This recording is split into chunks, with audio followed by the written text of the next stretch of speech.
ఇయం విసృష్టిర్యత ఆబభూవ యది వా దధే యది వా నా యో అస్యాధ్యక్షః పరమే వ్యోమన్సో అంగం వేద యది వా న వేద. రత్నాకర్ గారు, స్వాగతం, సుస్వాగతం మా సివిలైజేషన్ బిగ్ ఛానల్ కి. భారత నాగరికత గొప్పతనాన్ని, వేద సాహిత్యాన్ని, ఇతిహాసాలను ఈ ఛానల్ ద్వారా నూతన తరానికి అందజేయాలి అనే మనోభావంతో ఇది ప్రారంభించామండి. అయితే మీరు ట్విట్టర్ లో నాకు బాగా నచ్చారు. మీరు చేసే ప్రయత్నం స్ఫూర్తిదాయకం. ఎంతో మంది మహానుభావుల గురించి, స్వాతంత్ర సమరయోధుల గురించి, రాజకీయాల్లో వారి గురించి, చరిత్రలో ఉన్న వారి గురించి ఎంతో చక్కగా వివరణలు, విశ్లేషణలు నేను బాగా నాకు సంతృప్తికరంగా ఉంటాయి. నేను చూసినప్పుడల్లా ఆనందం కలిగిస్తాయి అవి. సిటీ ఆఫ్ విక్టరీ అని విజయనగర ఎంపైర్, విజయనగర సామ్రాజ్యం గురించి కూడా రాశారు. ఎప్పుడు రాశారండి?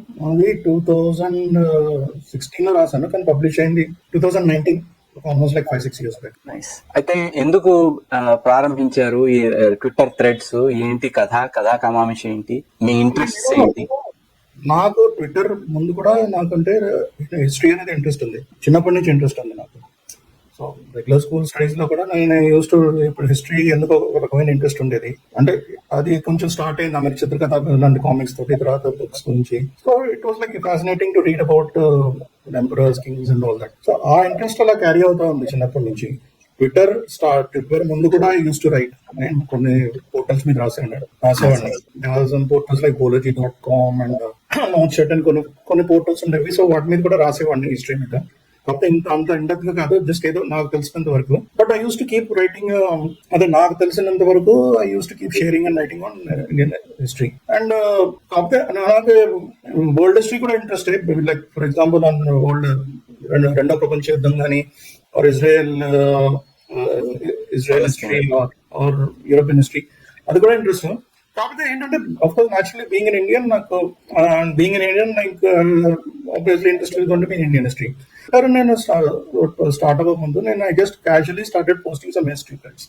క్యాజువల్ గా టుడే అండ్ హిస్టరీ అని మామూలుగా పోస్ట్ చేయడం స్టార్ట్ చేశాను, జస్ట్ నాకు అవుట్ ఆఫ్ ఇది. ఓకే, సో దానికి ఏంటంటే కొంచెం బాగానే రెస్పాన్స్ వచ్చింది.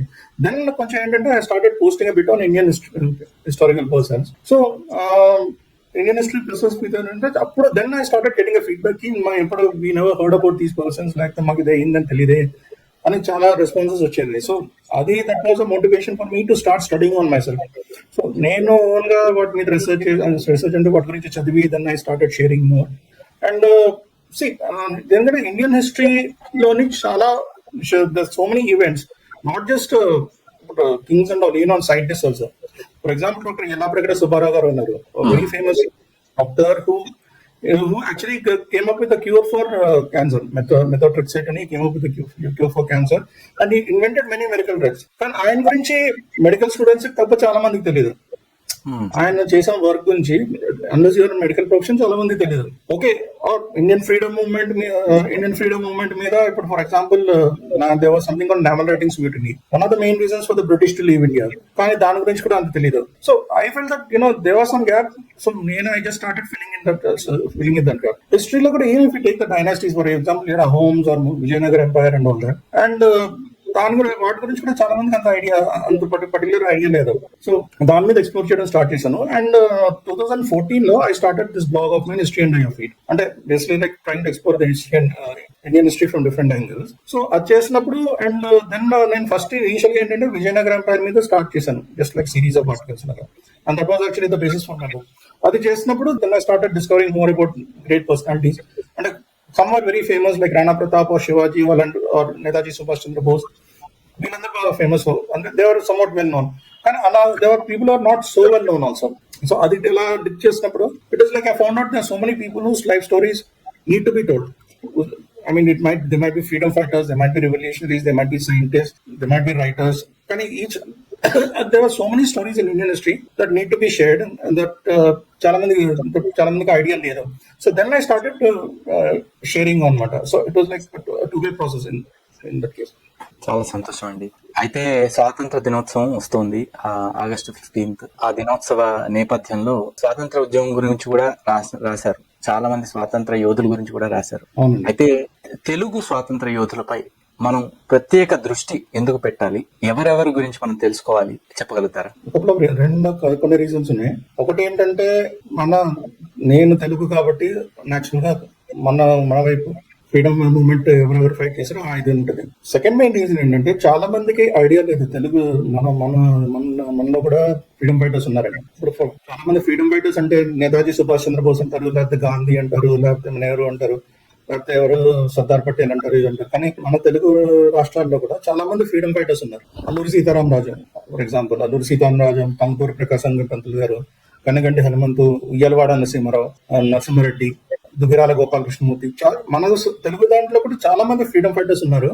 And Andhra Pradesh they was actually lot freedom movement కూడా చాలా కంట్రిబ్యూట్ చేశాం. ఫర్ ఎగ్జాంపుల్ ఇదంతా వదిలేండి, మన ఎవరన్నా పోతారు తెలంగాణని డిజైన్ చేసింది ఒక తెలుగు వాడే, పింగళ వెంకయ్య. కానీ చాలా మందికి తెలియదు. పింగళ వెంకయ్య గారు డిజైన్ చేశారు, కానీ చాలా మందికి తెలియదు.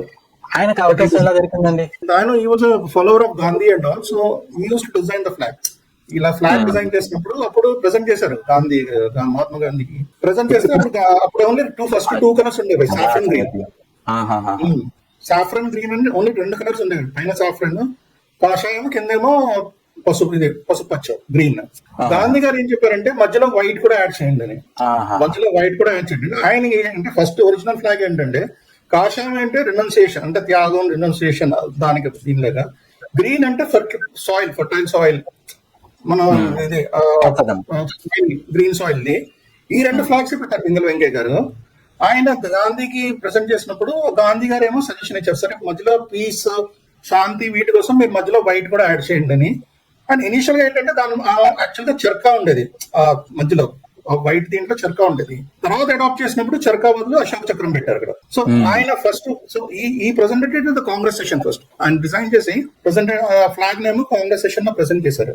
సో అది యాక్చువల్ గా నడికుడి అనే ప్లేస్ ఉంది నల్గొండ డిస్ట్రిక్ట్ లో, ఆ ఊర్లో ఆయన ఫ్లాగ్ డిజైన్ చేశారు. ఆ డిజైన్ చేసే రోజు just next day flag design చేసిన అక్కడ రామాలయంకి వెళ్ళి ఆ ఫ్లాగ్ ని పెట్టి దండం పెట్టి అప్పుడు నెక్స్ట్ డే కాంగ్రెస్ సెషన్ అప్పుడు ఏంటంటే కాంగ్రెస్ సెషన్ అప్పుడు విజయవాడలో అవుతుంది. I think 1920 or 21, I'm not sure date exactly గుర్తు కావట్లేదు, అరౌండ్ దట్ టైం.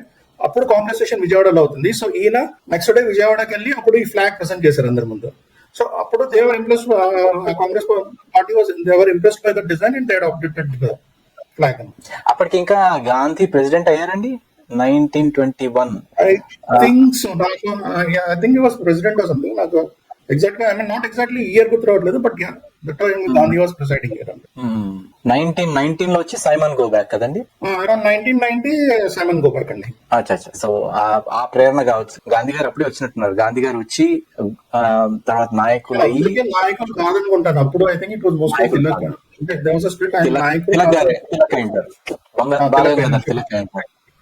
గోఖలే ఉండేవాళ్ళు అప్పట్లో. గోఖలే, గోఖలే అంటే దేవర్ 2 camps in the Congress అప్పుడు, moderates and extremists అని. Tilak was like in the extremist camp and Gokhale was in the moderates camp అప్పుడు. సో వాళ్ళు 2 camps. ఇప్పుడు ఆ సమయంలో అక్కడ ఎవరైనా తెలుగు యోధులు ఉన్నారా? యాక్చువల్ గా ఏంటంటే డైరెక్ట్ గా మనకి అంత ఫేమస్ ఇది కాదు. కాకపోతే 1904 లో ఎక్కువ ఇంపాక్ట్ అయింది ఫస్ట్ బెంగాల్లో. అంటే బెంగాల్లో బాగా ఇంపాక్ట్ అయింది అక్కడ, ఎందుకంటే పార్టీషన్ ఆఫ్ బెంగాల్ కాబట్టి. మీకు బెంగాల్లో బాగా రెవల్యూషనరీ మూవ్మెంట్ ఇంప్లిమెంట్ అయింది, అనుశీలాన్ జగంతర్ అని.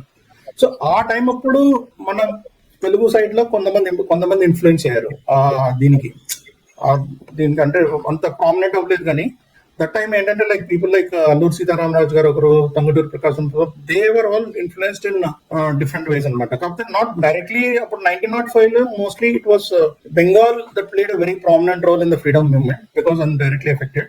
బట్ ఆ రెవల్యూషనరీ మూవ్మెంట్ ని it was like an inspiration for many people down south అనమాట, అంటే ఆల్ ఓవర్ ఇండియా. సో అదేంటంటే బికాస్ అది తిలక్ గారు దాన్ని బాగా ప్రొపగేట్ చేశారు. 1900 ఏదో ప్రొటెస్ట్ అయ్యాయో బెంగాల్ పార్టిషన్ మీద తిలక్ గారు బాగా ప్రొపగేట్ చేశారు. So that in fact it had an influence on the revolutionary and freedom movements in other parts of the country. So దానివల్ల కూడా there other freedom fighters started coming up around that time also. నేనేమనుకున్నానంటే 1921 వరకు తెలుగునాడులో పెద్దగా స్వాతంత్రోద్యమం ఉండేది కాదేమో. దాని తర్వాత గాంధీని అనుసరించి చాలా మంది స్వాతంత్ర సమరయోధులు అయ్యారు అని నేను అనుకుంటున్నాను. నాట్ నెసెసరీ అండి. అది అది ఎందుకంటే అదే దట్ ఈస్ వాట్ నేను అదే చెప్పేది యాక్చువల్ గా. మన హిస్టరీ ఫ్రీడమ్ మూవ్మెంట్ హిస్టరీ తీసుకుంటే యాక్చువల్ గా ఫస్ట్ అండ్ ఫార్మోస్ట్ బిఫోర్ ఏమైందంటే హియర్ లైక్ మీకు బొబ్బిలి యుద్ధం గురించి తెలిసి ఉంటుంది. అది ఫస్ట్ టైం అయింది, మీకు వినే ఉంటారు బొబ్బిలి యుద్ధం, కొంచెం ఐడియా ఉంటుంటారు బొబ్బిలి యుద్ధం గురించి కొంచెం. అంటే that was one of the earliest revolts against colonial rule. అంటే that was against French colonial rule. That was one of the earliest revolts against the colonial rule again మనకప్పుడు. So but here ఏంటంటే even before that they were other freedom movement, they were other movements going on in Andhra Pradesh. For example మీకు ఏంటి కన్నిగంటి హనుమంత్ గారు ఉన్నారు. కన్నిగంటి హనుమంత్ గారు ఏమో ఈ started Palnadu సత్యాగ్రహం అయింది. దట్ వాజ్ నాకు ఇయర్ గుర్తు రావట్లేదు, బట్ పల్నాడు సత్యాగ్రహం వాజ్ హ్యాపెండ్ లాంగ్ బిఫోర్ మనకి ఇండియాలో. దట్ ఇయర్ ఎగ్జాక్ట్లీ గుర్తు, I think it was year primarily 1920 ఆ టైం. అంటే 1920 నుంచి పాపులర్ అయింది. కానీ దాని ముందు కూడా దేవర్ ఐ మీన్ దాని ముందు కూడా there were other movements which are going on. Like for example Uyalwada Narasimha, he started the revolt against the British rule. Under the Polygar, there was a thing called as Polygar War. So he started that revolt against it. So, but they were even before Gandhi and all. There are like a lot of there were other things also like happening. For example, like Pannadu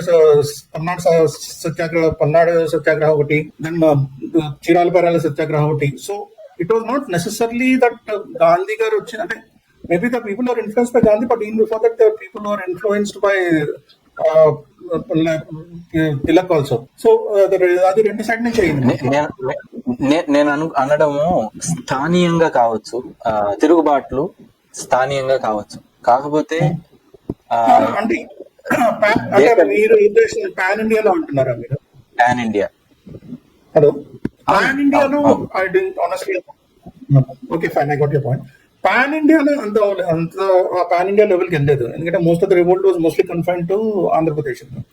so అందుకే that is the reason మన Telugu freedom fighters అంత ఎందుకంటే pan India లెవెల్లో leader అంత like Netaji Subhash Chandrabose కానీ ball Gangadhar Tilak కానీ ఆ pan India లెవెల్లో అంత లీడర్స్ లేరు. Most of the freedom movement was mostly with in the Andhra Pradesh and Telangana. So ఇక్కడ మనకి రెండు ఉన్నాయి ఇక్కడ. సో వన్ సైడ్ గా Andhra Pradesh which was under British, ఇంకో వైపు Telangana which was under Nizam rule. So akkada kuda there were movements against the Nizam emo supported by the British. But these revolts are mostly confined to the local level. And there were pan-Indian leaders. For example, Bipin Chandra Pal toured Andhra Pradesh and gave a lot of speeches. And Netaji Subhash Chandra Bose also later toured Andhra Pradesh. But Andhra Pradesh, mana side nunchi oka pan-India leader on the who fought in the freedom movement, that is not there actually. మనకి తెలియాల్సిన వ్యక్తి ఎవరు వీళ్ళందరిలో? Of course మనకి మన్యం వీరుడు అయితే మనకి తెలియాల్సిన చాలా మంది. నేను కొన్ని ఇప్పుడు అల్లూరి సీతారామరాజు అంటే అల్లూరి సీతారామరాజు గారు బాగా ఫేమస్.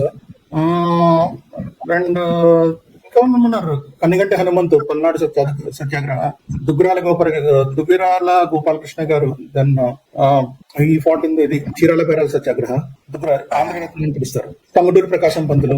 కొన్ని విషయాలు చెప్తారా ఈ పల్నాడు సత్యాగ్రహాల గురించి? ఓకే, పల్నాడు సత్యాగ్రహం అంటే అది ఆ పల్నాడు ఏరియాలో పుల్లరీ ట్యాక్స్ అని ఇంపోజ్ చేశారు బ్రిటిష్ వాళ్ళు. పుల్లరీ ట్యాక్స్ అంటే ఈ ఇప్పుడు అక్కడ కట్టలు కొట్టుకుంటారు, ఫారెస్ట్ ఇదన్నా ఫారెస్ట్ వెళ్ళి కట్టలు కొట్టుకుని లేకపోతే వాళ్ళు పశువులు మేపుతారు. సో దాని మీద ట్యాక్స్ చేశారు బ్రిటిష్ వాళ్ళు. ఆ పుల్లరీ ట్యాక్స్ కి వ్యతిరేకంగా కన్నిగంటి హనుమంతు ప్రొటెస్ట్ స్టార్ట్ చేశారు పల్నాడు గారు, ఎవరు కట్టద్దు ఇదని. అండ్ ఈ was of course letter short down brutally, చాలా దారుణంగా చంపేశారు ది ప్రొటెస్ట్ అగేన్స్. అంతకుముందు ఉయ్యలవాడ నరసింహారెడ్డి, అది ఏంటంటే పాలిగార్ తిరుగుబాటు అంటారు. అంటే some of these Polygar heroes, they rebelled against the British rule. So Uyalwada Narasimha Garu was like Narasimha Reddy.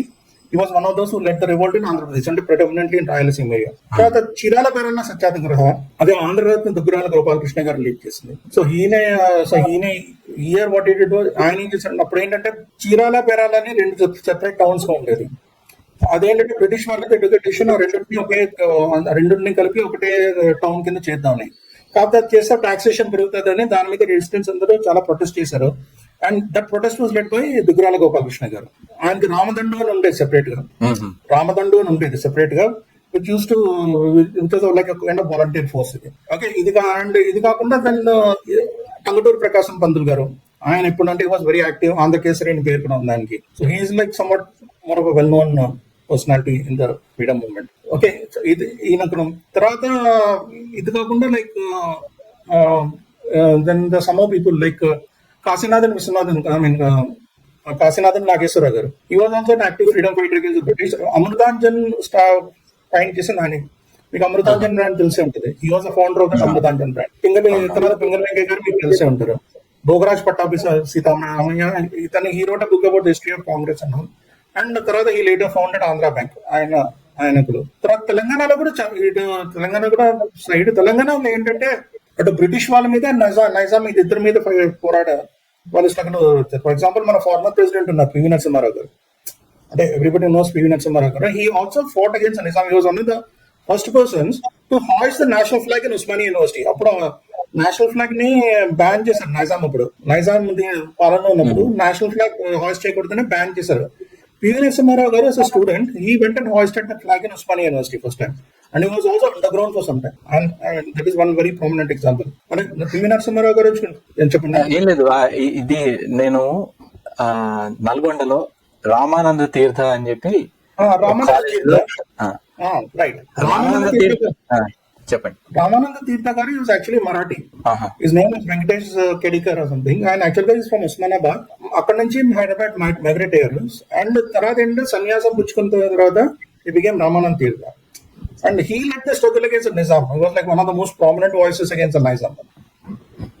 And ఇంకా చాలా మంది ఉన్నారండి. Like for example PV Narasimha Rao గారు ఆయన శిష్యుడా రామానంద తీర్థ శిష్యుడా? ఆయన శిష్యుడు కాదనుకుంటున్నా, తెలియదు. శిష్యుడు అని ఏం లేదు. బట్ ఎందుకంటే రామానంద తీర్థ వేరు, పివి నరసింహారావు గారు కాంగ్రెస్. ఇప్పుడు ఆయన కాంగ్రెస్ అసోసియేటెడ్, ఈయన ఈ was associated with Arya Samaj something.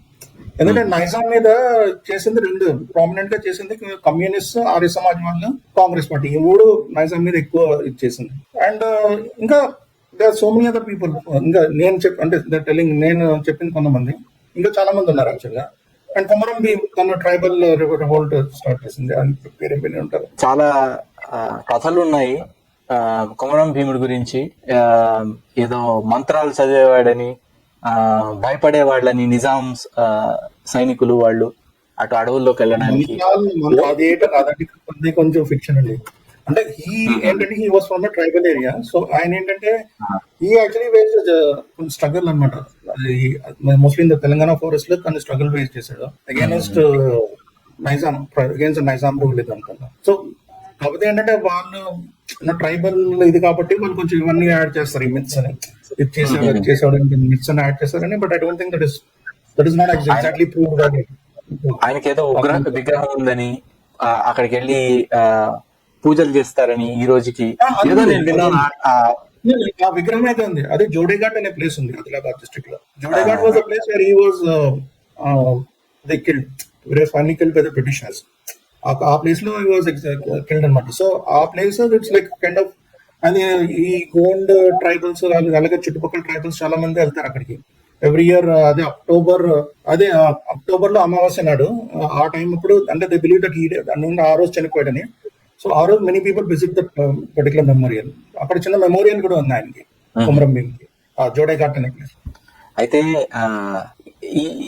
మీరు ఆర్ఆర్ఆర్ గురించి రాశారు ఒక మంచి ట్విట్టర్ థ్రెడ్.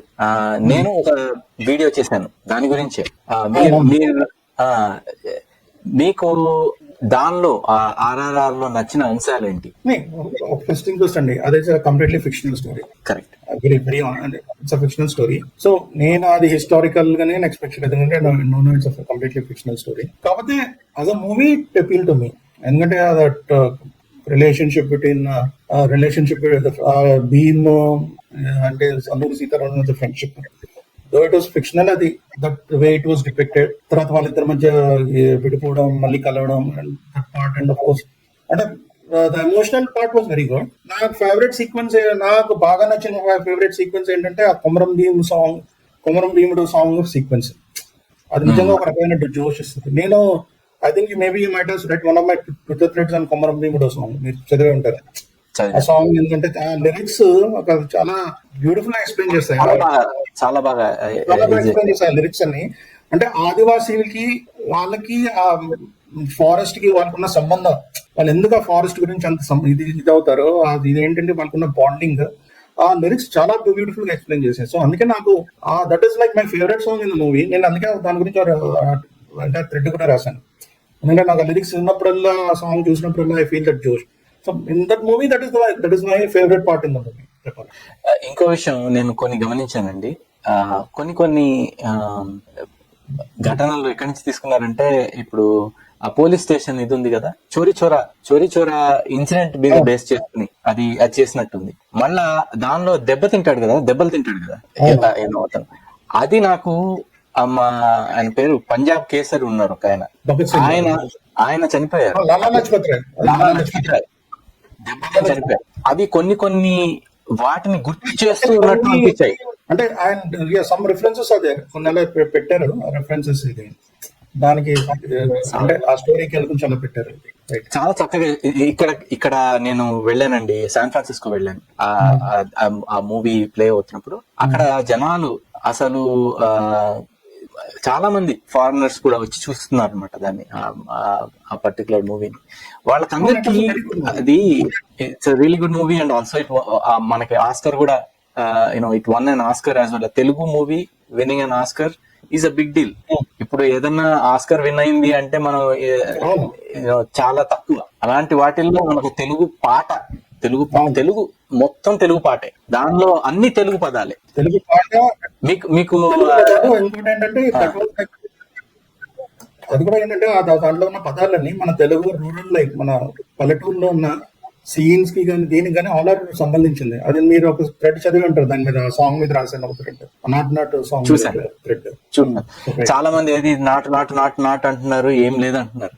కానీ నేను ఆ పదాలు చూసిన తర్వాత మీ థ్రెడ్ చూసాను, అప్పుడు చూసానా లేకపోతే మళ్ళీ ఇంత రీసెంట్ గా చూసాను మరి, బట్ ఎప్పుడు చూసానో గానీ ఇది చాలా అసలు ఎంత తెలుగుతనాన్ని చూపిస్తుందంటే ఆ పాట. చాలా మటుకు అది మీరు కనుక వీలైతే ఒకసారి అది మీ థ్రెడ్ ఓపెన్ చేసి నిర్వచనం చెప్తారా? చెప్పండి. యాక్చువల్గా ఉంది నా దగ్గర, ఒక దగ్గర రాశాను. ఓకే, నేను try to explain it in whatever way. నాకు తెలిసిన దాంట్లో నాటు అంటే మీకు తెలుసు, something which is raw and rural అని తెలుసు. నాటు అంటే రైట్. ఫస్ట్ సగం బీట్ ఏంటంటే, పొలం గట్టు దుమ్ములోన పోట్లగిత్తు దూకినట్టు. పోట్లగిత్తు అంటే మీకు విలేజ్ పల్లెటూరులో చూస్తారు, ఎద్దులు ఉంటాయి. అవి ఏంటంటే చాలా యంగ్ అవి ఏంటంటే అవి ఎడ్ల పందాలు, తర్వాత ఏంటి బుల్ ఫైట్స్ అంటారు, సంక్రాంతి పడవుతా ఉంటాయి. వాటికి స్పెసిఫిక్ గా రియాక్ట్ చేస్తారు. సో అదేంటంటే ఆ పొలా దూకినప్పుడు ఒక రకమైన అది ఒక ఫోర్స్ తో దూకుతుంది పోట్లగిత్త. సో అంత ఫోర్స్ తో దూకినట్టు అదొకటి. ఓకే, సో అది ఒకటి. నెక్స్ట్ లైన్ ఏంటంటే, పోలేరమ్మ జాతరలో పోతరాజు ఊగినట్టు. మనకి ఆంధ్రప్రదేశ్ తెలంగాణ సైడ్ అన్ని జాతరలు అవుతా ఉంటాయి, మీకు తెలిసి ఉంటుంది. పల్లెటూరులో కానీ సిటీస్ లో కూడా జాతరలు అవుతా ఉంటాయి. పోలేరమ్మ జాతర అంటే ఎక్కువ ఆంధ్రప్రదేశ్ లో అవుతుంది. అది బాగా వెంకటగిరి అనే ప్లేస్ లో బాగా ఫేమస్ పోలేరమ్మ జాతర. ప్రతి జాతరలో పోతరాజు అనేవాడు ఉంటారు. ఆ పోతరాజు ఊగుతూ ఉంటారు. చాలా అదేంటంటే పోతరాజు ఏమో ఈ అమ్మవార్లందరికీ బ్రదర్ అని అదొక నమ్మకం. పోతరాజు ఏమో ఈ అమ్మవార్లందరికీ బ్రదర్. అందుకే ఆ ప్రతి జాతరలోని ఆ పోతరాజు డాన్స్ చేసి చాలా ఎనర్జీతో డాన్స్ చేస్తూ ఉంటాడు, ఊగుతుంటాడు. సో ఆ ఎనర్జీతో ఊగుతున్నట్టు అది నెక్స్ట్ లైన్. ఇంకోటి, తర్వాత కిర్రు చెప్పులు వేసుకొని కర్రసాము చేసినట్టు. కిర్రు చెప్పులు అంటే ఇప్పుడు పల్లెటూరులో ఇవి ఉంటుంది, లెదర్ స్లిప్పర్స్ లాంటివి కిర్రు చెప్పు. అదేంటంటే ఒక నడుస్తున్నప్పుడు రకమైన సౌండ్ చేస్తాయి, కిరికిరని ఒక రకమైన సౌండ్ చేస్తాయి నడుస్తున్నప్పుడు. అదేంటి, ఎందుకంటే పొలాల్లో మీకు చాలా పురుగులు ఇవన్నీ తిరుగుతూ ఉంటాయి, పురుగులను ఇవన్నీ కింద పురుగులు పాములు అన్ని తిరుగుతుంటాయి. సో ఒక రకమైన వార్నింగ్ అనమాట నడుస్తున్నప్పుడు, సౌండ్ వేసుకుని నడుస్తున్నప్పుడు. సో ఆ కిరిసప్పులు వేసుకొని, సో కర్రసామి చేసినట్టు. అంటే కర్రసామి మీకు ఐడియా ఉంటుంది పల్లెటూరులోనే. సో చాలా మంది ఏంటంటే అది కర్రసామి చేసినప్పుడు ఈ స్లిప్పర్స్, ఎందుకంటే ఆ స్లిప్పర్స్ మూవ్మెంట్ ఇదిగా ఉంటారని అలాంటి స్లిప్పర్స్ వేసుకొని ఆ కరసాం ప్రాక్టీస్ చేస్తారు. సో దట్ ఈస్ ఇది. తర్వాత మర్రి చెట్టు నీడలోనే కూర గుంపు కూడినట్టు. జనరల్ గా మీకు పల్లెటూరులో ఏంటి, వాళ్ళకి అందరూ మీటింగ్ ప్లేస్ అయినా మరి చాలా మంది పల్లెటూరులో మీకు మర్రి చెట్టు ఉంటది. ఆ మర్రి చెట్టు కింద అందరు కలిసి ఎక్కువ కుర్రాళ్ళు అందరూ అక్కడ వాళ్ళకి అదే మీటింగ్ ప్లేస్. అక్కడ దాని కింద దాని కింద కూర్చొని కబుర్లు ఆడుకోవడం, లేకపోతే ఏదో ఆట ఆడుకోవడం అందరూ. సో ఆ మర్రి చెట్టు ఏంటంటే అది మీటింగ్ ప్లేస్. సో ఆ మర్రి చెట్టు నీడ కింద నీడలోనే కుర్ర గుంపు కూడినట్టు అదొకటి. నెక్స్ట్ ఏంటంటే ఎర్రజొన్న రొట్టెల్లోనే మిరప తొక్కు కలిపినట్టు. జొన్న రొట్టె మీకు తెలిసి ఉంటుంది, ఎక్కువ రాయలసీమ తెలంగాణ సైడ్ లో యూజ్ చేస్తారు. ఆ జొన్న రొట్టెల్లోనే మిరప తొక్క అంటే చాలా మంది అప్పుడు మామూలుగా పల్లెటూరు ఏంటంటే ఆ జొన్న రొట్టె కొంచెం మిరప తొక్క అంటే కొంచెం పచ్చడిలా ఉంటుంది, అంటే మిరపకాయలతో చేసిన పచ్చడి లాగా. ఈ రెండు కలుపుకునే తింటారు చాలా మంది. కాబట్టి suppose to be very healthy food ఇంకో. సో అదే that is the meaning of that. And తర్వాత పచ్చిమిరపలాగా పచ్చినాటు అంటే పచ్చిమిరపకాయ మీకు తెలుసు చాలా ఇదిగా ఉంటది. పచ్చిమిరప తింటే ఎంత ఇదిగా ఉంటుందో తెలుసు ఎఫెక్ట్. ఆ ఎఫెక్ట్ పిచ్చి నాటు అంటే అంత రాగా ఉంటది, రైట్. విచ్చు కత్తిలాగా వీరి నాటు అంటే విచ్చు కత్తి అంటే మీకు పొలాల్లో పనిచేసే వాళ్ళకి ఇలా సిక్కిల్ అంటారు, ఇలా కత్తిలా ఉంటుంది, రోడ్ నైఫ్ ఉంటుంది. అది పొలాల్లో పనిచేసినప్పుడు హార్వెస్టింగ్ యూజ్ చేస్తారు. వీరి నాటు అంటే ఏంటి ఇది ఉంటాయి కదా, కోస్తున్నప్పుడు ఆ వరి కానీ కోసినప్పుడు యూజ్ చేస్తారు ఆ కట్ చేయడానికి. అంటే చాలా షార్ప్ గా కట్ చేస్తుంది. సో విచ్చుకత్తి అంటే అది మీకు ఆ సిక్కిల్ యూజ్ చేస్తారు, దాన్నే విచ్చుకత్తి అంటారు, రైట్. అండ్ ఇంకోటి ఏంటంటే నెక్స్ట్ ఏంటంటే గుండెలెదర పోయాక దండనగరం మూగినట్టు. దండనగర అంటే మీకు ఈ జాతరలోని ఈ వీటిలోని బాగా డ్రమ్స్ ఫుల్ చాలా స్పీడ్ తోటి అనేది ఇదిగా వాయిస్తారు, దాన్ని దండనగర అంటారు. ఆ మోగినట్టు అంటే అంత ఫోర్స్ తో మోగినట్టు అనమాట. అదొక రిఫరెన్స్. సవులు సిల్లు పడేలాగా కీసుపిట్ట కూసినట్టు. అది నేను యాక్చువల్గా ఇనిషియల్ కీసుపిట్ట అంటే పెట్ట, కానీ చాలా మంది తర్వాత చెప్పాను నాకు కీచురాలు అంటారు. మీకు కొన్నిసార్లు వర్షాల తర్వాత లేకపోతే కొన్ని రిమోట్ ప్లేస్ లోకి వెళ్ళగా అనుకోండి, మీకు ఆ సౌండ్ వినిపిస్తుంటది కిక్కి కానీ వెనక ఒక సౌండ్. కొన్ని లేకపోతే కొన్ని ఎంటీ ప్లేసెస్ వెళ్ళకండి, మీకు ఆ సౌండ్ వినిపిస్తూ ఉంటది నైట్స్. సో అదేంటంటే సివులు సిల్లు పడేలాగా కీసుపిట్ట మోగినట్టు అంటే అంత సౌండ్ వచ్చినట్టు. కొన్నిసార్లు ఎస్పెషల్లీ వర్షాకాలం కదా ఆ సౌండ్ చాలా ఎక్కువ వస్తుంది మీకు. లేకపోతే మీరు నైట్ టైం వెళ్ళారు అనుకోండి, అది రకమైన సౌండ్, అది చాలా ఫుల్ సౌండ్ వస్తుంది. అది ఆ సౌండ్ అంత అంటే చిల్లు పడేలాగా ఆ సౌండ్ వచ్చినట్టు. ఓకే. అండ్ నెక్స్ట్ ఏంటంటే కాలుసింద తొక్కేలా దుమ్మారం రేగినట్టు. అంటే మీకు డాన్స్ చేస్తూ దుమ్మారం అంటే ఇలా దుమ్ము లేపుతున్నట్టు, దుమ్మారం అంటే దుమ్ము లేపుతున్నట్టు అంత డాన్స్ అంత ఫాస్ట్ గా డాన్స్ చేయమని. ఒళ్ళు చెమట పట్టేలా వీరాంగం చేసినట్టు. వీరాంగం అంటే ఇప్పుడు శివరాత్రి అప్పుడు చాలా మంది ఏంటంటే డివోటీస్ ఉంటారు, అది ఏంటంటే శివుడు ఇది చేసినట్టు ఒక రకమైన కంప్లీట్ గా లీనమైపోయి వీరాంగం అంటారు ఆ డాన్స్ శివరాత్రి జాతరలోనే. సో వీరాంగం చేసినట్టు అంటే అది ఒళ్ళు చెమట పట్టేలాగా, అంటే అది ఎంత ఎనర్జెటిక్ డాన్స్ ఉందో చేస్తూ ఇంకా మనకి చెమట పెడతాయి అనమాట, అంత ఎనర్జెటిక్ డాన్స్ అది. అదొకటి. నెక్స్ట్ అండ్ పచ్చి గడ్డపారలాగా చెట్టు నాటు. మీకు గడ్డపార అంటే తెలుసు మీకు, ఇలా ఇది ఉంటాయి క్రోబా, ఇది కొట్టడానికి ఇలాగా, అంటే స్పేడ్ గానీ షవల్ గానీ ఉంటాయి. దాంట్లో పచ్చి గడ్డపార అంటే it is like new one అంటారు, అంటే కొత్తగా ఇంకా యూజ్ చేయండి పచ్చి గడ్డపార. అది ఏంటంటే చాలా ఫోర్స్ తో కొడుతుంది, అది కొడితే ఇంకా ఫట్టని విరుగుతుంది అనమాట, అంత ఫోర్స్ ఉంటుంది దానికి, ఎందుకంటే అది కొత్తగా ఉంటుంది కాబట్టి. అందుకని అందుకంటే పచ్చిగడ్డపారలాగా చెడ్డ నాటు. అది అంటే అంత ఫోర్స్ తో కొడితే అంత ఇది అవుతుందని మీనింగ్, అది మీనింగ్ అవుతుందని. భూమి దద్దరిల్లేలా ఒంటిలోనే రక్తం అంతా, అంటే ఈ బాడీ బ్లడ్ బాయిలింగ్, అది రక్తం అంతా ఒక్కసారి ఇది మరిగేటట్టు దాని. So these are some of the references అనమాట నేను ఆ సాంగ్ లో పాయింట్ అవుట్ చేస్తాను. ప్రతి పంక్తిలోనూ పల్లెటూరు గురించే అంతా ఇట్ ఈస్ కంప్లీట్లీ మీకు Andhra Telangana rural side area అని ఏంటి కనిపిస్తుందో అవన్నీ రిఫరెన్సెస్ గా పెట్టారనమాట సాంగ్.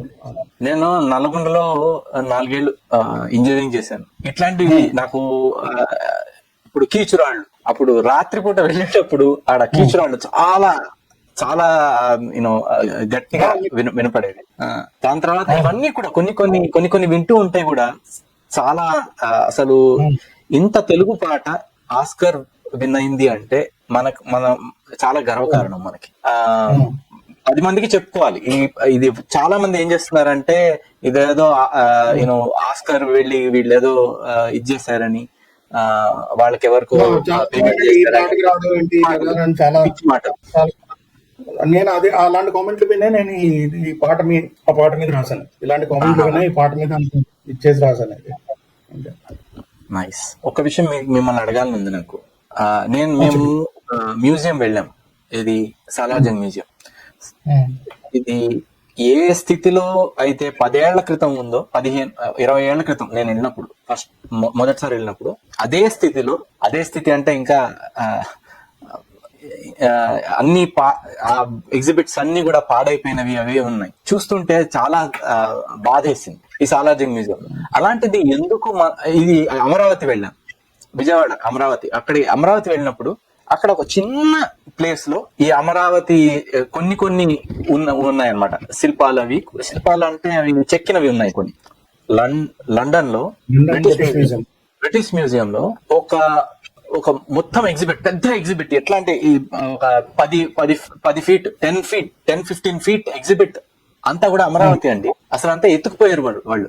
ఇప్పుడు మనం ఏం చేస్తున్నాం, మన వాళ్ళు ఇప్పుడు సంస్కృతిని కాపాడదాం అది అంటారు, కానీ అది నేను ఎక్కడా చూడలేదు. మన సంస్కృతిని కాపాడే ప్రయత్నం గాని ఆలోచన గాని ఎవరికి ఉండట్లేదు. ఎలా మన వాళ్ళలో ఆ చైతన్యం కలిగించడం ఎలా? అది ఎగ్జాక్ట్ చెప్పలేండి. సాలార్జంగ్ మ్యూజియం అంటున్నారు. హైదరాబాద్ లో ఇంకో మ్యూజియం కూడా ఉంది, state government museum, public gardens లో ఉంది.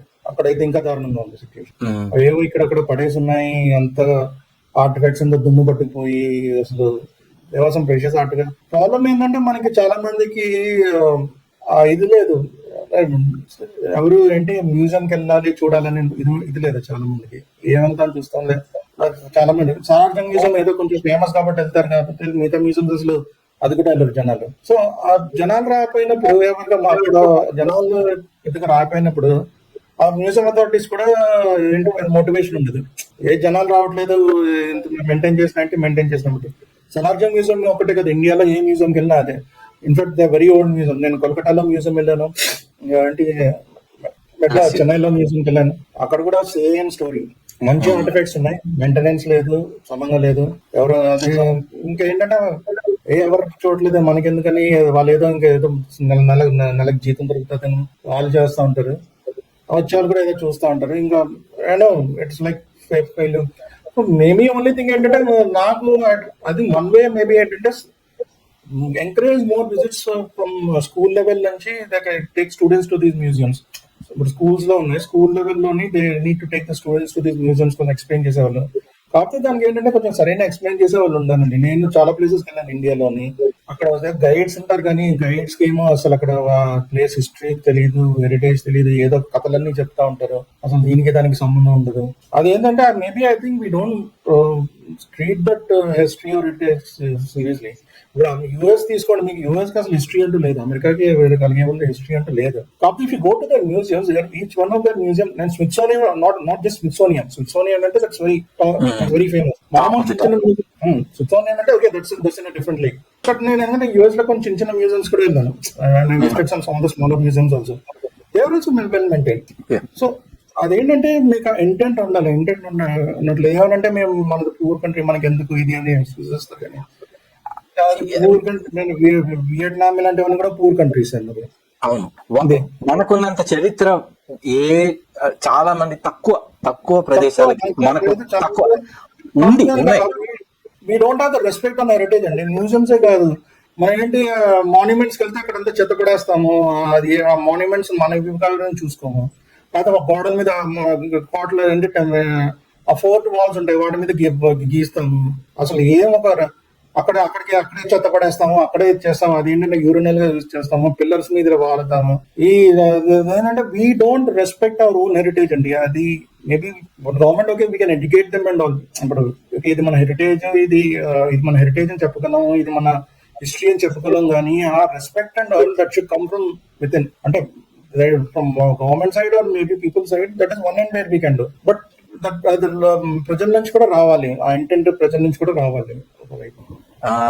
ఇది ఏదేని అండి, మన వాళ్ళకి మన చరిత్ర గురించి చెప్పడం, మన స్వాతంత్ర సమరయోధులు కానీ చరిత్రలో ఉన్న ఎవరైనా ఐడియల్ పీపుల్, ఐడియల్ పీపుల్ ఎవరైతే ఉంటారో వాళ్ళ గురించి చెప్పడం కానీ, లేదా ఈ మ్యూజియంస్ కూడా తీసుకెళ్ళడం, చిన్నపిల్లల్ని తీసుకెళ్లి వాళ్ళకి సరైన దాని బ్యాక్గ్రౌండ్ చెప్పగలగడం, ఇది చాలా బ్యాక్గ్రౌండ్ ఇంపార్టెంట్. చెప్పాలి. ఇప్పుడు కొన్ని స్కూల్స్ ఏమో తీసుకెళ్తాయి, కావాలి అంటే వాళ్ళకి ఏదో పిక్నిక్ లా ఉంటుంది, అక్కడ తీసుకెళ్లి చూపించేస్తారు అంతే. ఏంటో సాలార్జంగ్ మ్యూజియం కి వెళ్తే అన్నిటికంటే పెద్ద అట్రాక్షన్ ఏంట్రా అంటే ఆ క్లాక్, అందరు దానికోసం వెళ్తారు, క్లాక్ కోసం. ఎన్నో ఉన్నాయి దానిలో. అక్కడ దానిలో నాకు గుర్తుండి తులసీదాసు రాసిన రామాయణం ఒక చిన్న ఇది కూడా ఉంది దానిలో, నాకు గుర్తుంది. అట్లా గుర్తుంది నాకు. అది చాలా ఉన్నాయి ఎగ్జిబిషన్. కాకపోతే ఏంటంటే సంబడి దానికి బాగా ఎక్స్ప్లెయిన్ చేసి ఇంట్రెస్ట్. ఇప్పుడు మనకి ఇంకో నేను ఒక బ్రోడర్ విషయానికి వస్తున్నాను. మనకి హిస్టరీలో చాలా మందికి ఎందుకంటే ఇంట్రెస్ట్ కూడా చదువు, మన వాళ్ళకి హిస్టరీ ఇంట్రెస్ట్ కూడా ఎందుకు లేదంటే అది చెప్పే విధానంలో కూడా అండి. నేను for example I read history books from both foreign authors and Indian authors. Foreign authors ఏంటంటే దాన్ని చాలా interest presented in very interesting వే. అది ప్రెజెంట్ అది చదువుతున్నప్పుడు మీకు ఇంట్రెస్ట్ ఉంటే ఇంకా నేర్చుకుని ఉంటది. ఇండియన్ ఆథర్స్ వచ్చేసరికి చాలా అకాడమిక్ వే ప్రెజెంట్ చేస్తారు. అది ఏంటంటే చదివే వాళ్ళకి ఇంట్రెస్ట్ ఉన్న వాళ్ళు కూడా ఇదేం చదువుతారా బాబు అని పక్కన పెట్టేస్తారు. అది వీ షుడ్. ఇప్పుడు నేను మసాలా యాడ్ చేయమని చెప్పట్లేదు, అది ఇంట్రెస్టింగ్ వేలో చెప్పండి. నేనేం దాన్ని డిస్ట్రిబ్యూట్ చేసి దాంట్లో మసాలా యాడ్ చేసి అలా అని చెప్పట్లేదు, but present it in an way so that people can. ఇప్పుడు నువ్వు ఎన్ని బుక్స్ రాస్తే ఏంటి, ఎన్ని రోజులు అంటే message has to go to the ordinary people, మామూలు జనాలకి వెళ్ళాలి. అందరూ అకాడమిషియన్స్ అంత అకాడమిక్ లెవెల్లో ఉండరు. సో వాళ్ళకి అర్థమయ్యేలాగా చెప్పగలగాలి. So that is something which is lacking I feel somewhere. అదే the way we teach history and heritage that has to change also. ఇంకోటి గమనించింది ఏంటంటే మనం తథ్యాలుగా కూడా చూపించాం. తథ్యాల్లో ఏంటంటో రంగరించి దాన్ని ఏంటంటోగా చూపిస్తాం కూడా. ఇప్పుడు ఎలా అంటే కొందరు ఆర్గ్యూ చేస్తూ ఉంటారు ఇట్లా, ఇది రామాయణం ఈ టైంలో అయింది నీకు తెలీదా, లేదా ఇదేంటి ఏదైనా కథ ఏదైనా స్టోరీ యాడ్ చేసి దాన్ని ఆ ఉన్న ఇంట్రెస్ట్ కూడా పోయేటట్టు చేస్తారు. ఫస్ట్ పాయింట్ ఏంటంటే వాళ్ళకి తెలిసినదే కరెక్ట్ అంటారు, దానిలో తథ్యాలు వాళ్ళు. అదే ఉండకూడదు, ఆరోగ్యన్స్ ఉండకూడదు ఎప్పుడు. మీరు అదే అన్నాను కదా, మీరు మెయిన్ ఇప్పుడు ఎంత ఇచ్చేసినా అది జనాలకి వెళ్ళాలి, లేకపోతే ఎందుకు డజంట్ మేక్ ఎనీ పాయింట్. మీకున్న ఎంత నాలెడ్జ్ ఇదంతా ఉన్నది అదే మామూలు జనాలకి వెళ్ళాలి, లేకపోతే మీలో కూర్చొని డిస్కస్ చేసుకుంటే వాట్ ఇస్ ద పాయింట్, దానికి ఏమర్థం ఉంటుంది. That disconnect is there a lot. That is my point. ఈ టెక్స్ట్ బుక్ లో కూడా నేను చూసింది ఏంటంటే, చిన్నప్పుడు నాకు బాగా ఆసక్తిగా ఉండేది ఏంటంటే Trojan war, non detail text book ఉండేది. ట్రోజన్ వార్, దాని తర్వాత యులిసిస్ ఒకసారి, ఇవన్నీ ఉన్నాయి. కానీ ఎక్కడా కూడా మీరు చెప్పే కథలు గాని ఏవి కనపడవు. ఇక్కడ కూడా ఏదన్నా సరే చరిత్ర గురించి చెప్దామంటే ఇక్కడ ఉన్న పాశ్చాత్య చరిత్ర, మనకున్న చరిత్ర కాదు అన్నట్టు మాట్లాడతారు.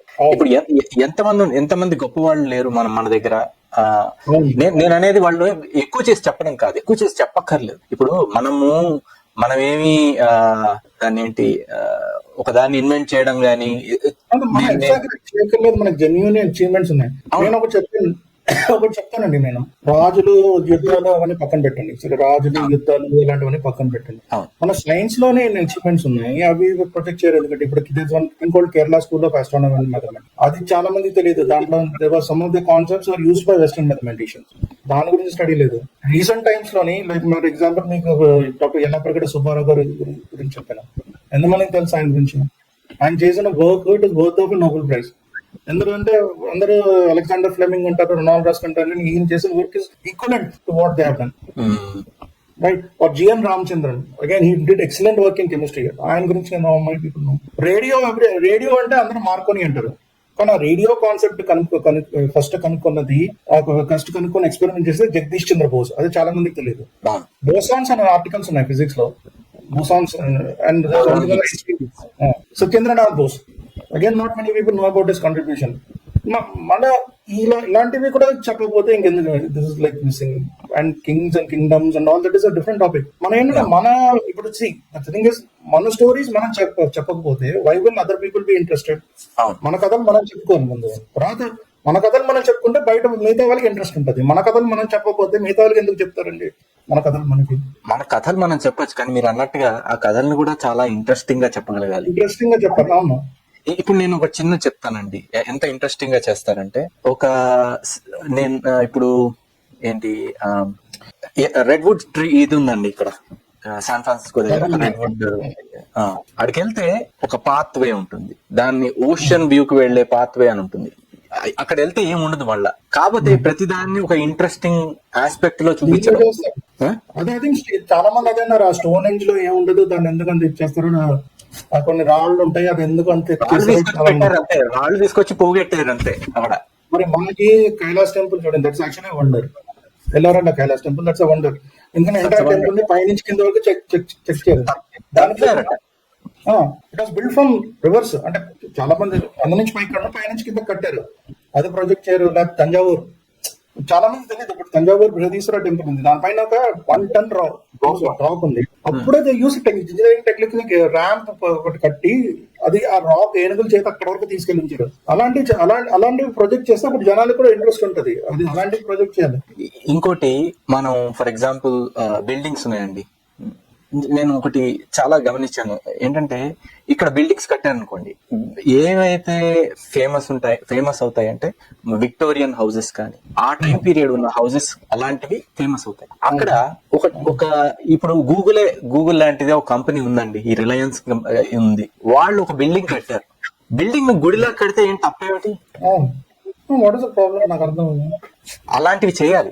అలాంటివి చేస్తే కొంచెం మన వాళ్ళకు కూడా మన సంస్కృతి మీద కొంచెం ఇది పెరుగుతుందేమో అని నా అభిప్రాయం. ఎందుకంటే ఇప్పుడు ఎక్కడైనా చూస్తే మీరు శాన్ ఫ్రాన్సిస్కోలో ఏముంది, శాన్ ఫ్రాన్సిస్కోలో అంతా కూడా ఒక రకమైన ఇళ్ళు ఉన్నాయి, ఆ ఇళ్ళు ఆ ఓల్డ్ ఇదంతా ఇళ్ళు ఉన్నాయి. బాస్టన్ లో కూడా అంతే, ఆ రకమైన ఇళ్ళు ఉన్నాయి. న్యూయార్క్ అనేది వేరే టైప్ ఆఫ్ పట్టణం, ఆధునిక పట్టణం లాగా చేశారు దాన్ని. నేను సేమ్ ఐ థింక్ మెల్బోర్న్ వెళ్ళినప్పుడు కూడా ఓల్డ్ టైప్ హౌసెస్ చూసాను మెల్బోర్న్ వెళ్ళినప్పుడు. అలాంటివి మన దగ్గర పోయి ప్రతిదీ ఒక ఫ్లాట్ పోతుంది నిజంగా. ఇప్పుడు ఇక్కడ మనకి ఓల్డ్ స్టైల్ హౌసెస్ అంటే ఉన్న ఓల్డ్ స్టైల్ హౌసెస్ కొట్టేసి అక్కడ ఫ్లాట్ లేకపోతే గేటెడ్, ఇప్పుడు ఎక్కడ చూసినా ఫ్లాట్స్, గేటెడ్ కమ్యూనిటీస్. ఆ ఓల్డ్ స్టైల్ ఏదో బాగా ఉన్న వాళ్ళు తప్పితే ఎవరు ఆ టైప్ హౌసెస్. ఈ బిల్డర్స్ కూడా ఈ బిల్డర్స్ ఉంటారు కదా, ఈ బిల్డర్స్ కూడా జనాల్ని అట్రాక్ట్ చేయాలంటే ఈ గుళ్ళ టైప్ లో కడితే, యూనో బేస్ నుంచి ఇట్లా వెళ్లే గుడి. ఇప్పుడు శ్రీశైలం గుడి ఉంది, శ్రీశైలం గుడి పైదాకా ఇట్లా వెళ్ళదు గోపురం, ఇక్కడ పైన ఇట్లా ఫ్లాట్ అవుతుంది, ఇట్లా అవుతుంది.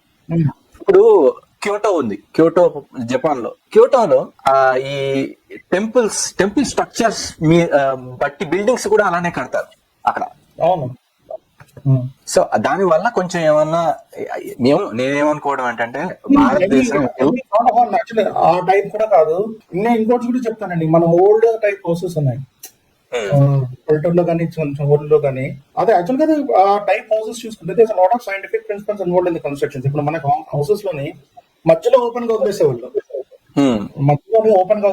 ఐ థింక్ మధ్యలో ఓపెన్ గా వదిలేసి పైన. సో దానివల్ల అంటే ఎయిర్ సర్క్యులేషన్ న్యాచురల్ గా అయ్యేది. సో మనకి ఏసీ ఇవన్నీ కూడా అవసరం ఉండేది కదా. సో అండ్ బయట ఏమో కూర్చోడానికి ఇలా అరుగులా ఉండేది, ఇలాగా ఉండేది. సో ఆ టైప్ కన్స్ట్రక్షన్స్ కూడా like lot of scientific principles involve in the construction of those houses. ఇప్పుడు ఏంటంటే అన్ని ఫ్లాట్స్ అన్ని లైక్ బికమింగ్ కాంక్రీట్ జంగల్. ఇప్పుడు ఎలా ఉందంటే, బయట మామూలు చల్లగా ఉన్నా, ఇంట్లోకి వచ్చేసరికి ఇంకా గాలి ఉండదు, ఏమి. ఎందుకంటే ఎవ్రీథింగ్ ఇస్ క్లోజ్డ్.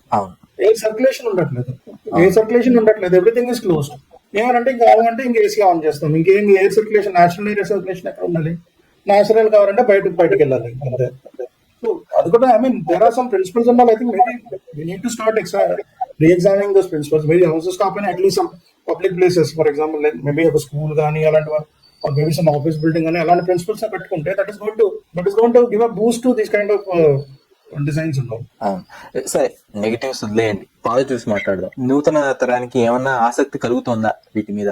ఏమనిపిస్తుంది మీకు? ఎందుకంటే భారతదేశం కొంచెం ఆధునికీకరణ వైపు వెళ్తున్నా, ఇప్పుడు కొంచెం డబ్బులు వస్తున్నాయి జనాల చేతుల్లో డబ్బులు వస్తున్నాయి. దీంతో నేను అనుకోవడం ఏంటంటే, మన చరిత్ర ఘనంగా ఉండడానికి కారణం ఏంటంటే మనం బీద దేశం కాదు. బీద దేశమే అయి ఉంటే ఇవన్నీ వచ్చేవి కావు. అవును. బీద దేశమే అయితే రాసే తీరిక ఉండదు. మనం రాసినంత వేదాలు, ఉపనిషత్తులు గాని, పురాణాలు గాని, ఇవన్నీ కూడా ఎంతో కవిత్వాలు గాని, డ్రామాలు గాని ఎన్నో రాశారు మన వాళ్ళు. ఇవన్నీ కూడా ఒక బీద దేశంలో సాధ్యపడవు. మేబీ కొంచెం ధనం వస్తే ఇలాంటి వాటి వైపు మొగ్గు చూపుతారేమో అనుకుంటున్నాను నేను. నాకు ఏమంటారు మీరు? ఎక్స్పీరియన్స్ ఏంటంటే, అదే నాకు అంటే నేను నా ఫాలోవర్స్ లిస్ట్ లో చూస్తే quite lot of young people also follow current generation వాళ్ళు స్టూడెంట్స్ అండ్ వాళ్ళు కూడా ఈగర్ గానే ఫాలో అవుతారు నాకు. సో నాకు what I observe is there is an interest even in the younger generations also towards our history heritage మీద younger generations లో కూడా ఇంట్రెస్ట్ ఉంది. సో బట్ ఏంటంటే వాళ్ళకి అర్థం, I mean we should be able to tell them in such a way that వాళ్ళకి అర్థమయ్యేలాగా. Main thing ఏంటంటే we should be able to connect to them. Correct. వాళ్ళు మనం చెప్పేది ఏంటంటే చెప్తున్నప్పుడు వాళ్ళకి సరిగ్గా కనెక్ట్ అవ్వాలి. So I think that is important. And so వాళ్ళకి ఏంటంటే tell them in such a way that it shows the interest in our history or heritage. So and that is something I think దాని నుంచి నేను trying to do in that way, but that is something which everybody should be following. ఎందుకంటే నాకు ఒకటే చెప్తానండి నేను ఎవరికైనా, academic వేలోనే మీరు మామూలుగా వెళ్ళండి, but your main aim should be connect to the ordinary people. జనాలకి కనెక్ట్ అవ్వాలి. కనెక్ట్ అయితేనే అప్పుడు ఒక ఇది ఉంటుంది, అర్థం ఉంటుంది. చాలా సంతోషం అండి మాతో పాటు ఈ కార్యక్రమంలో నాకు కూడా ఛాన్స్ ఇచ్చినందుకు. సివిలైజేషన్ బ్రిడ్జ్ కి మీకు వచ్చి మీరు మళ్ళా వచ్చి మనం మళ్ళా మిగతా విషయాల గురించి కూడా మాట్లాడుకుందాం. చాలా విషయాలు ఉన్నాయి మాట్లాడుకోవడానికి. ఒక తెలుగు వాళ్ళ చరిత్రే కాదు, మిగతా వాళ్ళు కూడా ఉన్నారు. షూర్ అండి, ఎనీ టైం నా దీన్ని బట్టి we can plan and have a talk. చాలా సంతోషం అండి. Thank you so much. Thanks. నమస్కారం.